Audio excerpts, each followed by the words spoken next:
Welcome to this week's MLS Week 7 Best Bets show for this weekend.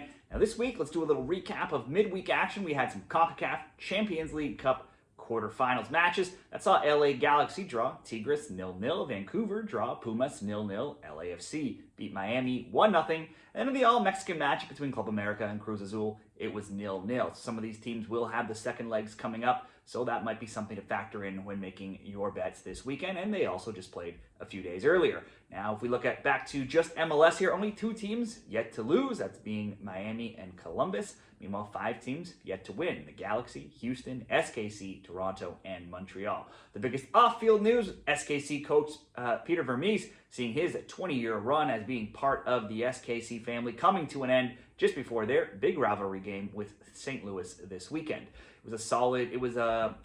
All said, last weekend, the picks went 3-0 in the MLS Parlays last weekend, so let's hope for something similar this weekend for Week 7. If you enjoy the stats and the video, be sure to help out the channel by giving the video a like, subscribing to the channel, becoming a member. You can also see the summary of the picks at the end of this video as well. Let's get it rolling here. We'll start it off with Atlanta and FC Dallas, starting off parlay number 1, leg 1 of 2. There were big expectations for Atlanta this season, but they've started slow, 2-2-2. They were just 11th in the East, but it's 2 games undefeated now and only 1 loss in 4 after last week's big comeback. Down 3-1 to New York City FC at home. They stormed back to win that game 4-3. They had goals from all the big signings: Moranchuk, Almiron, and La. Plus, they got the help of an own goal. Dallas started slow, but they've now put up back-to-back wins: 1-0, 2-1. Though those did come over struggling teams like RSL, SKC. Only once in 6 games have Dallas not scored, and they're solid on the road where they'll be here 2-1-0, still undefeated. Atlanta's home games last season saw tons of goals. That's mostly been the case here this season too. Home scores for Atlanta: 3-2, 0-0, 2-1, 4-3. We have plenty of players in form here with a meeting up in this game. La having 5 goals for Atlanta. For Dallas, Acosta leads the team with 3 goals. Moose has put up 2 goals and 3 assists. I can see this should have some goals here. We'll bet both teams to score: Atlanta and Dallas in leg 1, and we'll pair it up with FC Cincinnati and New England Revolution. It's 8th Cincinnati in the East, hosting 13th New England. Since these 2 MLS losses both came on the road, those being to Philly and Charlotte, 2 much better teams, and they'll meet here. Overall, Champions Cup included, they're 4-3-3, but they are off a 2-2 draw and a 2-1 win in recent MLS games, so undefeated in 2. Prior to last week, the Revs had just scored 1 goal, and it was an own goal. They got 2 last week, finally got a win, both from Carlos Gil, though they came from a free kick and a penalty, so it's still 0 goals from the run of play after a few weeks into the season now. Cincy haven't revved up into top form just quite yet, but they have the tools to inflict some pain here on the Revs team that rarely travels well. In their past 32 road MLS games for New England, they only have a paltry 4 wins. Currently, they're 0-1-7 on the road going back into last season, and they've been outscored 23-4 in those games. Cincinnati, meanwhile, in all their home matches between MLS and Champions Cup, they're 2-3-0, undefeated this season. We'll bet on the Cincinnati win here, paired with Atlanta and Dallas, both teams to score, getting a nice price in that 2-game parlay at plus 153. If you want it to be even safer, you can take a smaller payout, just go over 1.5 between Atlanta and Dallas if you chose to go that route.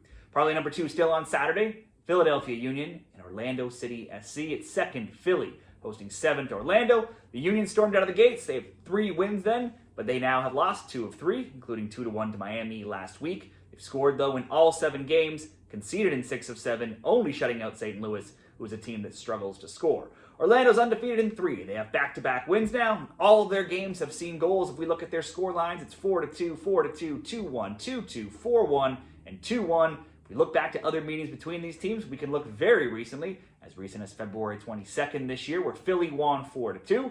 Ty Baribo scored twice. Gazdag Ure got on the score sheet as well. And Pasalic scored a brace for the Lions as well in that 6-goal thriller. Even when both generally played better defenses in seasons past, the goals were still generally flying between these teams. Last year, Orlando won 3-2 and 2-1. Other scores between them: 2-2, 2-1, and 5-1. You can see where we're going here. This year, both are 1-2 in the East in XG and top 3 in shots on target. I would expect some goals here, probably more than 2. But for the sake of this parlay, we'll just ask for both teams to score for leg 1 and tie it into one more outcome: New York Red Bulls and Chicago Fire.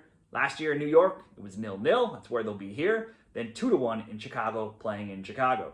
This season, the Red Bulls are an even 2-2-2. They're 9th in the East, while the Fire 3-2-1, way up in 4th. That's a great start for them. With 13 goals for, only Orlando in all of MLS have scored more goals than the Chicago Fire. With 10 goals allowed, they've given up well over a goal per game as well. New York was undefeated in 4, but then lost 2-1 to the previously winless and goalless New England last week. Their past 3 scorelines have been 2-1, 2-1, and 2-2. They've scored in 4 of their 6 games. At home, it's goals in 12 of 13, going all the way back to last season. You'd certainly expect New York to get on the score sheet here. The Fire have seen both teams to score bets cashing in all of their 6 games. First a 4-2 loss, then a 2-2 draw, and then wins of 3-1, 2-1, 3-1, and last week's 1-1 draw. Really, if you wanted to bet this game by itself, both teams to score at -120 looks like a great single bet. And we could throw either the both teams to score in with that first outcome between Philly and Orlando, or just go over 1.5. Either option, I think, looks good. We'll go over 1.5 and bring that in to -104. Or you could even just ask the Red Bulls to score. That could be an option to -123. For this parlay, Philly, Orlando, both teams to score, and New York and Chicago over 1.5. Next up, San Jose and DC will move into Sunday. The Quakes haven't won since weeks 1 and 2. Since that time, it's been a 1-0 loss, 2-1 loss, 4-1 loss, and 1-1 draw last week with Seattle. They've scored in 5 of 6, but also given up a goal in 5 of 6 in each of their past 5. And they are both among the top and worst in the XG categories, being 5th best in XG and dead last 30th in XGA. Now, DC has 8 goals. 4 have come from Benteke. 4 of their players each have 1 goal each. Even with Benteke in form, DC is struggling to win. They're just 1-2-2. They scored in 5 of 6, but after putting up 6 in their first 3, they have cooled off with just 0, 1 being a late PK, and 1. They've also given up a goal in 5 of 6. Versus Columbus, they only had 2 shots on target, and their goal versus Orlando was a 91st minute PK. I do expect to see some goals in this game. Both teams score, definitely the better paying option, or simply over 1.5. Either could be good. Let's settle on the both teams to score, San Jose and DC, and pair it up with the Sunday night soccer matchup between Inter Miami and Toronto FC. This is first in the East Miami against 14th in the East Toronto. There's really only one reason you can consider betting TFC have any chance here, and that's because Miami just lost 1-0 away to LAFC on Wednesday in the Champions Cup, and they'll need a big response next week to have any chance of moving through. So perhaps the likes of Messi and some others could be rested this weekend. Still though, Miami have plenty of players that should be able to take advantage of Toronto's weak defense, and especially when playing at home. Miami's Champions Cup loss was their first in any competition since the playoffs, and they're still undefeated in MLS this season. In all competitions, they've scored 2 or more goals in 7 of 10. Toronto hasn't won a game since going all the way back to September 18th. They drew 0-0 last week, which, considering their current form and having lost 4 straight before that game, while being outscored 10-4, I suppose that counts as a good result for Toronto. Miami has won 4 straight against Toronto, including all 3 last year, 3-1, 4-3, and 1-0. TFC has made a signing, Swiss international new midfielder Maxime Dominguez from Brazilian side Vasco da Gama, but that won't be enough to get them the win here. For this weekend's bets, in my opinion, we'll go for the Miami win, paired with the both teams to score, San Jose, DC, coming in at +104 odds in that third parlay. Those will be the 6 games we'll cover for this weekend's MLS Week 7. What do you like? Where are you watching from? Where are you cheering on your MLS teams? Let me know in the comments, and good luck with all your bets this weekend.